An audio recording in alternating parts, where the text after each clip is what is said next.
Jadi seluruh syariat sekali dalam Islam menyehatkan seluruh syariat, tapi kita tidak mengerjakannya untuk sehat. Kita mengerjakannya karena taat dan karena kewajiban. Jadi itu kata kuncinya. Tahajud itu sehatnya luar biasa. Ya, Anda kan nanti malam tahajud tuh. Nikmati tahajudnya. Ya, nikmati luar biasa. Supaya apa? Supaya kita merasakan. Jadi minta sama Allah, ya Allah berikan aku kenikmatan dalam ibadah kepadamu jauh lebih nikmat daripada makanan yang paling sehat ya Allah. Paling enak. Minta kayak begitu. Jadi nanti tilawahnya kita gampang nangis. Ya, baca Quran itu gampang nangis. Kita sholat pun jadi gampang nangis. Baca Al-Fatihah gampang nangis. Gitu loh. Dikit-dikit tuh gampang nangis. Tapi nangisnya itu bukan nangis karena melo, karena cengeng. Bukan. Tapi karena kedekatan kita dengan Allah. Gitu loh. Jadi bahkan Umar ya radhiyallahu pernah mengatakan bahwa kalau engkau membaca Quran maka menangislah. Kalau engkau tak mampu menangis maka paksakan dirimu untuk menangis, kata Umar. Karena saking pentingnya kita untuk mengasah hati itu, dan asahan hati yang paling baik adalah dengan Al-Quran. Ya.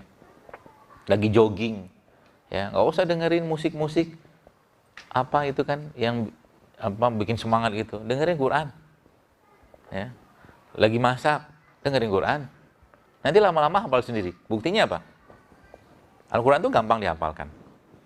Buktinya kita hafal Yasin. Karena sering Yasinan. Kan yang Yasinan dulu kan tanpa sadar kan hafal sering Yasin kan. Ya. Jadi Al-Quran seperti. Jadi semakin banyak itu masuk ke dalam diri kita, maka akan semakin terisi elektronnya tadi. Elektronnya semakin terisi dan semakin sehat badan kita. Ya. Nah, kalau kita lihat keseharian Nabi ya sallallahu alaihi wasallam, ya, Rasul itu memberikan atau memberi petunjuk yang sangat-sangat luar biasa kepada kita dan bisa kita ikuti, bos kan, bisa kita ikutin. Ternyata contoh gini, Rasulullah SAW ketika Isya, karena kan kita bahas Isya dulu nih, Isya Nabi SAW itu tidur, ya, tidur, habis Isya biasa tidur. Di luar ini sekarang, karena sekarang konteksnya kita mabit, lain cerita. Ya. Jadi ternyata tidur itu ya bisa membuat tubuh kita tuh terrelaksasi, mengalami relaksasi luar biasa. Gula darah bisa turun, hormon stres bisa turun.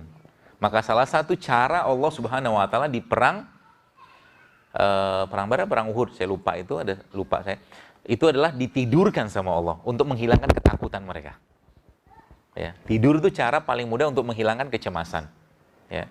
Tapi yang luar biasa apa? Yang luar biasa adalah malam kayak begini. Jadi apa? Allah memberikan firman-Nya kepada kita. Kami akan perlihatkan tanda-tanda kebesaran kami kepada Allah di segenap penjuru langit dan pada diri mereka sendiri, sehingga jelaslah bahwa Al-Quran adalah benar, kata Allah. Ada pagi, ada malam, ada siang, ada sore gitu kan. Ada matahari pagi, ya. Kayak begini. Kenapa ada malam? Ya, malam itu fungsinya apa? Kalau kita lihat dalam Al-Quran dalam surat An-Naba, waja'alna laila libasa, waja'alna laila libasa, dan kami jadikan malam sebagai waktu istirahat, kata Allah, sebagai tidur. Maka di situ kuncinya apa? Kuncinya Rasul mengajarkan kepada kita bahwa malam itu ya bukan lagi waktu untuk banyak makan. Kalau mau makan silakan makan, tapi tidak banyak. Ya. Kenapa? Malam waktunya untuk bersih-bersih badannya, untuk rehat. Jadi malam jangan banyak-banyak makan lagi. Yang sudah makan tadi nggak apa-apa. Yang sudah 2 kotak nggak apa-apa juga. Sudah masuk mau diapain kan? Jadi malam bukan waktu yang kita perlu banyak untuk makan. Ya. Dan ternyata memang ketika seseorang itu, kalau Anda pernah mungkin baca, salah satu cara terbaik atau cara terbaik untuk meriset badan kita itu adalah memperbaiki pola tidur. Tidurlah pada pola-pola tertentu atau pola-pola yang disampaikan atau diajarkan oleh Nabi SAW. Contoh malam kayak begini nih. Pada Isya tidur, nanti malam bangun. Bagaimana cara untuk men-setting hormon atau mungkin alarm badan kita? Gampang. Alarm badan kita itu bisa tersetting dengan doa. Jadi kalau malam Anda mau bangun, ngomong sama Allah, ya Allah, bangunkan aku nanti malam ya Allah.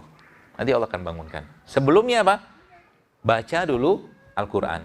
Maka sebelum tidur kan kita biasa disunahkan membaca zikir. Ya. Al-Quran juga disunahkan baca. 2 surat yang biasa kita disunahkan untuk dibaca waktu mau tidur malam. Yaitu apa? Surat Al-Mulk sama Sajadah. Baca aja terus itu. Nanti malamnya bangun. Gitu. Saat itu nanti tubuh kita sekalian akan ngalami atau terjadi peningkatan namanya growth hormone. Growth hormone itu adalah hormon yang sifatnya memperbaiki sistem secara umum. Ada kanker, dia bisa, ada sel kanker yang mau tumbuh, dia akan makan, ya, atau sel-sel yang rusak dia makan. Itu munculnya saat malam, hanya malam terutama. Ya, maka tadi saya katakan malam itu istirahat, jangan banyak aktivitas. Ya. Jadi kalau yang misalkan kerjanya shift gimana? Tetap usahakan malam itu bisa tidur, jangan terus-terusan bangun. Ya. Kemudian apa lagi? Malam terjadinya penurunan suhu tubuh kita, suhu tubuh turun malam hari. Ya. Suhu tubuh turun otomatis nanti kita lihat pada siang. Suhu tubuh turun otomatis kerja jantung pasti akan ringan. Jadi berbekam itu lebih baik tidak malam hari. Kenapa? Karena bekam itu lebih mengeluarkan panas, ya, energi. Jadi bekam itu ilmuwan memang tidak disebutkan secara spesifik di hadis Nabi SAW. Tapi ilmuwan menyebutkan bahwa berbekam itu paling baiknya kapan? Siang. Waktu matahari lagi panas-panasnya, nah berbekamlah saat itu. Karena kalau bahasa mereka tuh darah kita lagi bergejolak. Jadi berbekam itu siang hari paling baik. Ya, jadi kalau ada sesuatu yang disebutkan oleh Rasulullah SAW, maka ambil faidah atau fadilah di situ. Contoh, Nabi bersabda bahwa berbekam, ya ada yang mengatakan hadis sahih, ada yang mengatakan hadisnya hadis lemah, tapi tidak apa-apa, kita pakai untuk urusan bukan ibadah nggak apa-apa. Tapi Nabi menyatakan bahwa berbekam pada tanggal 17, 19 atau 21 itu bisa menyembuhkan penyakit. Kata Rasulullah. 17, 19, 21 tanggal tahun Islam ya. Dengan sebelumnya kan kita dibersihkan dulu dengan 13, 14, 15-nya kita disunahkan untuk puasa Ayyamul Bid. Gitu. Jadi berbekam itu bagusnya saat siang hari paling bagus. Sebelum bekam ngapain? Tidur. Kan gitu kan? Maka ada sunnah qailullah kan. Ya, qailullah itu tidur siang. Ya, jadi tidur siang nggak usah lama-lama. Kalau Anda mungkin istirahat setengah 12-an, kita sekarang zuhur kan 12 kurang 10 lah katakanlah. Tidur 10 menit, 5 menit cukup. Dan tidur di waktu itu adalah tidur yang paling baik untuk memperbaiki fungsi enzim badan kita. Itu yang pertama. Secara syariatnya, secara syar'inya, maka Rasulullah menyatakan bahwa tidur siang adalah tidur untuk persiapan bangun malam. Jadi kalau mau bangun malam, maka tidurlah siang. Jadi kalau siang-siang itu Anda masih ada kesempatan tidur, tidur aja di musola sebentar. Ya. Seperti itu, ya. Jadi kemudian kan kita malam bangun. Jadi saat malam bangun itu sebenarnya tubuh kita kan tadi kan bahasanya kan terresetting semua, terreset. Jadi berkata laptop itu lagi error gitu kan, kita pencet tombol on off-nya lama nanti mati. Nah, begitulah proses tidur itu membuat kondisi itu semua. Malam harinya Allah bekali tubuh kita ya saat malam itu jam-jam 1, 2, 3 itu lagi tinggi-tingginya hormon si growth hormone tadi. Maka jangan pernah kehilangan momen itu ya untuk apa? Untuk bergerak. Di malam itu kan kita disunahkan untuk sholat kan. Dan sholat adalah gerakan stretching dan relax yang paling baik. Sholat. Bagaimana sholatnya? Sholatnya sebagaimana sholat Nabi SAW. Ya, rukunya, sujudnya, takbirnya, takbiratul ihramnya, seperti itu. Ikutin semua. Ya. Malam tuh, terus kita bangun kan. Habis itu, kalau Anda ada kesempatan tidur menjelang subuh, tidur sebentar. Itu tidur baik. Itu tidur yang bagus itu. Rasulullah biasanya antara subuh sama azan subuh sama iqomah subuh itu beliau tidur. Tapi tidur Rasulullah itu kan tidak seperti tidur kita. Ya, ada beberapa riwayat menyebutkan beliau tidur sebentar. Jadi tidurnya itu sebelum subuh. Ya. Ba'da subuh jangan tidur. Karena tidur ba'da subuh adalah waktu di mana jantung kita lagi, jadi kondisi udara saat kita saat itu ya. Jadi waktu subuh sampai syuruk atau duha itu ya 2 jam atau satu jam lah, mengatakan setengah jam 1 jam kurang lebih seperti itu setelah subuh. Itu jangan tidur waktu itu. Ya, kalau Anda pengen tidur tetap udah ngantuk banget, usahakan jangan berbaring, biarkan tidur dalam kondisi berzikir. Duduk. Sebab apa? Banyak terjadi serangan-serangan jantung ya, atau kelemahan-kelemahan jantung itu di pagi hari kayak begitu. Jadi pagi jangan tidur. Ya. Dan itu salah satu tidur yang bikin blow on. Iya, kata Ibnu Qayyim al-Jauziyah seperti itu. Jadi tidur yang bikin bodoh itu tidur ba'da subuh. Ya. Selain bodoh, bikin bodoh, apalagi rezekinya ya, dikurangi sama Allah. Kenapa? Karena malaikat waktu itu lagi sibuk-sibuknya bagi-bagi rezeki dari Allah gitu kan. Dia malah tidur. Ini kan nggak sopan namanya. Jadi kalau Anda pergi buat sekalian, jadi salah satu tipsnya saya, kalau Anda pergi musola, misalkan tuh masjid dekat rumah. Nah, kan ada doa malaikat di pagi hari kan. Yang malaikat itu mengatakan, ya Allah berkahi orang yang bersedekah hari ini, pagi hari ini. Maka subuh itu, jangan pernah kehilangan momen untuk bersedekah. Datang ke masjid, bawa uang, mau 5.000, 10.000, 100.000, pokoknya kencelin ke masjid, niatkan untuk sedekah karena Allah. Maka dapat doa malaikat. Dan itu dikerjakan tiap hari, nggak bisa sekali-sekali. Karena doanya itu setiap hari. Gitu kan? Ba'da subuh. Ya, ba'da subuh. Bagusnya seperti itu. Kemudian, setelah, waktu syuruk masuk, ya kalau Anda bisa ketemu syuruk, sholatlah syuruk tadi. Saya kira mungkin sebagian teman-teman sudah tahu ya, pahala dari sholat syuruk itu. Ya, kata Nabi SAW, pahalanya sempurna umroh gitu kan. Ya, kalau bisa syuruk. Syuruk itu dari mulai subuh sampai ke terbitnya matahari. Sekitar sekarang sekarang kan subuh jam 4:11. Syuruk itu kurang lebih sekitar jam 5:30 lebih 10-an lah. Kurang lebih 5:40, 5:45 lah kurang lebih. Ya, sholat waktu itu.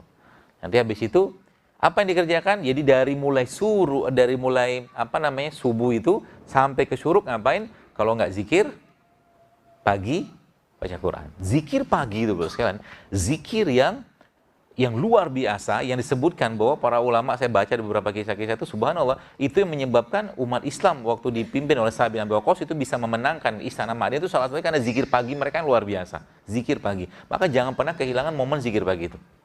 Kalau Anda misalkan pulang atau pergi kantor misalkan ba'da subuh nggak apa-apa di motor atau di kendaraan tetap zikir pagi. Hafalkan zikir itu. Karena itulah kemenangan kita di situ. Jangan lupa zikir pagi. Ya. Dan lagi-lagi saya sampaikan, ibadah itu adalah nutrisinya kolbu. Zikirnya kita sebenarnya makanan buat kolbu kita. Maka jangan lupakan zikir. Ya. Apalagi di sisa-sisa di luar mungkin kita tidak ada zikir pagi petang, ya sudah berzikir biasa aja. Dan zikir itu dilafazkan, bukan di dalam hati. Dilafazkan. Diucapkan, astagfirullah gitu kan. Ya tidak perlu gede-gede lah mulutnya gitu kan. Ya cukup kita yang dengar gitu kan. Istighfar, tasbih, tahmid, tahlil atau istighfar seperti itu. Ya. Baru masuk duha. Ya, jadi antara subuh sama syuruk itu jangan tidur karena memang pernah saya tulis juga bahwa itu memang waktu di mana ada satu satu bahan yang Allah turunkan atau ciptakan di udara pagi itu yang ingat saya namanya nitric oxide atau NO, dan ini salah satu antioksidan yang paling baik. Ya. Jadi subuh itu jangan tidur, nikmati limpahan rezeki dari Allah dari udara tadi, ya. Subuh itu. Kemudian baru masuk ke duha. Ya, duha saya kira mungkin semua sudah paham ya. Duha yang paling baik kapan? Dekat-dekat sama zuhur. Dekat-dekat sama di saat matahari mulai agak memanas, duhalah di situ. Sebab apa? Karena secara aktivitas kita lagi sibuk-sibuknya kita ketemu Allah. Ya, jadi duha itu paling baik kapan? Waktu lagi matahari panas-panasnya. Ya. Bahkan setengah jam sebelum itu masih boleh. Sebelum zuhur, misalkan jam 12, kita setengah 12 duha masih boleh. Ya. Dan kalau sudah ibadah, gaspol. Gaspol maksudnya apa? Kalau Anda, misalkan para yang baru dilantik menteri kemarin kan, pasti pakai baju yang luar biasa. Ya, pakai jas, pakai parfum segala macam. Nah, perlakuan seperti itu, ya kalau kita lakukan adab yang sama terhadap Rob kita kepada Allah, maka harusnya lebih. Maksudnya gimana? Contoh kan, kalau Anda di sini kan kalau kerja kan nggak pakai kaos oblong. Beda sama Google. Google kata pakai kaos oblong. Jadi kalau sudah ketemu Allah, beradablah yang terbaik. Beradablah yang terbaik. Itu bonus yang didapatnya banyak. Contoh misalkan kita bisa siapkan, misalkan Anda kerja boleh pakai baju oblong, silakan. Tapi ketika ketemu Allah jangan pakai baju oblong. Bawa baju. Usaha sedikit, ikhtiar sedikit supaya apa? Supaya ketemu Allahnya lebih baik. Ya. Habis itu gimana? Nabi SAW sampaikan bahwa kalau tidak memberatkan umatku, kalau memungkinkan sekalian, Anda bersiwak, bersiwaklah. Bukan sikat gigi ya, tapi siwak. Ya. Dan siwak itu salah satu bentuk ibadah atau mungkin salah satu bentuk sunnah Nabi SAW yang sangat dicintai Allah. Ya, Allah mencintai orang-orang yang bersiwak. Ya, mungkin lagi wudhu itu, jadi kalau saya pernah ngitung itu kalau dihitung-hitung, ya, kita satu hari itu kalau kita bisa rutinkan saja bersiwak, itu lebih dari 30 kali kita bersiwak. Kenapa? Kalau tidak memberatkan umatku, maka setiap habis wudhu, aku akan wajibkan mereka bersiwak. Itu yang pertama. Wudhu 5 kali sehari kan? Kalau tidak memberatkan umatku, maka setiap mau sholat, aku wajibkan mereka bersiwak. 5 kali, 10 kali udah. Ini belum termasuk sholat sunnah loh. Belum termasuk sholat sunnah. Setiap mau sholat siwak, setiap mau sholat siwak. Ya, ya, itu siwak. Dan siwak itu merupakan salah satu sunnah kenabian. Ya, sunnah Nabi. Ya, di samping ada bersiwak, kemudian cukur kumis, cukur bulu kemaluan, berbekam, sama wangi-wangian. Itu sunnah itu. Ya, jadi kalau Bapak Ibu, teman-teman sekalian di tas Anda, ya, terutama yang ikhwan ya, kalau bisa tuh minimal ada 2 produk tadi tuh. Kalau nggak siwak, parfum. Mau ketemu Allah, siwakan dulu. Parfuman dulu. Wangi-wangi dulu. Karena malaikat suka dengan wangi-wangian. Ya, seperti itu. Masuk kita sampai ke siang. Ya. Masuk siang di duha, aktivitas Nabi SAW seperti itu. Lalu siang ada namanya qailullah. Qailullah ini kalau kita, Bapak Ibu, teman-teman baca, di penelitiannya namanya power nap. Power nap itu tidur berkualitas. Ada yang mengatakan sebelum zuhur, ada yang mengatakan sudah zuhur. Tapi kalau kuliah dua-duanya bagus. Ya, kalau misalkan zuhur setengah 12 atau jam 12, maka setengah 12 tidur sebentar. Tidur sebentar. Atau nanti ba'da zuhur juga tidur. Jadi kalau kita lihat memang tadi tidur itu adalah proses mengistirahatkan enzim badan kita, tidur. Jadi kenapa ada malam? Karena memang malam itu adalah cara Allah untuk mengistirahatkan. Jadi sebenarnya kalau ada sekarang banyak orang misalkan dia makan ngantuk, habis makan ngantuk misalkan. Ya, habis makan mengantuk. Penyebabnya apa?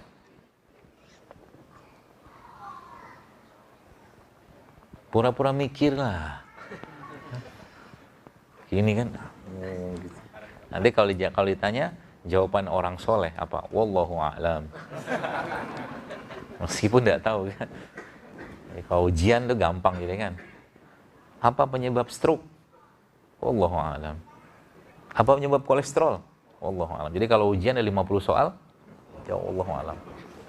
Jelas tidak akan lulus. Jadi orang banyak habis makan tuh mengantuk, ya salah satunya adalah karena tubuhnya tidak bisa mengolah makanan tadi. Kalau tubuh tidak bisa mengolah makanan tadi, Bapak sekalian, maka tubuh istirahat dulu, bikin enzim dulu. Gitu sebenarnya. Jadi kalau Anda makan, maaf, misalkan ya, nasi yang ada minyaknya, mungkin santannya, gitu kan, plus gorengannya, plus lagi dengan gulanya, gitu kan. Biasanya kan habis itu ngantuk tuh, biasanya, sebagian besar orang kan. Kan beda ceritanya kalau Anda makan karedok. Coba makan karedok, biasanya nggak ngantuk. Kan sayur kan, ya dia masih banyak enzimnya. Atau Anda makan rujak, seperti itu. Ya maka dalam Islam memang disunahkannya, bahkan Ibnu Qayyim mengatakan bahwa salah satu sunnah kita ketika makan itu adalah makan buah terlebih dahulu. Jadi makan buah itu sebelum makan. Sederhana loh, tapi itu efeknya luar biasa. Ya, makan buah. Kemarin ada teman ada yang tanya, dokter bagaimana cara makan coto? Coto Makassar, enak kan? Ya, kalau yang suka biasanya suka makan itu. Gampang saya bilang. Kalau Anda makan coto, itu kan dikasih jeruk nipis. 1 mangkok tuh kan. Terus Anda minta air lah 2-3 gelas. Nanti jeruk nipisnya dimasukin situ. Diperes. Minum segelas, 2 gelas, 3 gelas. Kenyang kan? Nah, pulang habis itu. Cara makan coto yang baik. Gitu ya. Sama juga kalau makan nasi Padang. Ya. Bawa buah dari rumah yang banyak, air putih gitu kan. Makan buah dulu di situ. Agak banyak makan buahnya. Nah, agak kenyang sedikit pulang. Nasi Padang yang dibeli kasih ke orang. Gitu. Gak apa-apa makan nasi Padang ya, silakan aja. Asal Anda kalori keluarnya sama. Itu aja sebenarnya. Ya bukan salah makanannya, sebenarnya masalahnya adalah sekarang kita makan tapi yang keluar kalorinya nggak ada gitu. Jogging jarang, olahraga jarang, naik tangga jarang. Ya, saya kira mungkin kalau teman-teman yang ngantor di lantai 5 gitu ya. Kalau misalkan saya ngantor di sini lantai 5, kemungkinan besar saya akan naik tangga tiap hari. Kecuali tanggal 20, lantai 20 nggak apa. Habis waktu nanti. Karena itu cara paling baik untuk bakar kalori naik tangga itu. Apalagi naik tangganya ngatur napas. Keren itu. Kalau nggak bisa naik tangga ngatur napas, maka jalannya ngatur napas. Ada tuh. Jadi jalannya itu, jadi dia setiap berapa menit kita bernapas. Napas biasa. Nanti berapa detik kita tahan. Tanpa sadar, jalan kayak begitu tuh akan menguatkan massa otot kita. Karena kondisi hipoksia pada otak, ya, kondisi hipoksia pada otak itu akan memunculkan growth hormone tadi. Kalau growth hormone muncul, Anda seperti orang binaraga. Gitu. Jadi lagi jalan itu, atur nafasnya. 2 menit, tek-tek jalan. Habis itu tarik nafas, berhenti, henti nafas. Henti nafas, maksudnya Anda tahan nafas, maaf. Jalan dalam kondisi tidak ada nafas. Terus habis itu, ya itu tidak lama, paling 30 detik. Ya. Habis itu balik deh. Jadi Anda mulai ngatur nafas. Nanti apa yang terjadi lama-lama, nanti baca Qur'annya enak. Bisa panjang baca Qur'annya. Gitu. Ya. Jadi itu caranya seperti itu. Baik, jadi siang kemudian masuk lagi. Ada waktu yang kita nggak boleh tidur. Ada waktu yang kita nggak boleh tidur. Antara tadi, asar sama maghrib. Jangan tidur waktu itu. Karena itu tidur juga yang tidak baik, yang memang dilarang oleh Nabi SAW. Ya, secara organ juga tidak baik. Tidur di waktu asar ke maghrib. Mungkin begitu cukup, dan paling akhir semoga Allah kumpulkan kita lagi nanti di surganya, surga Firdaus tanpa hisab. Kita tutup aja dengan doa kepada Allah. Subhanakallahumma bihamdik asyhadu an la ilaha illa anta astaghfiruka wa atubu ilaik. Assalamualaikum warahmatullahi wabarakatuh.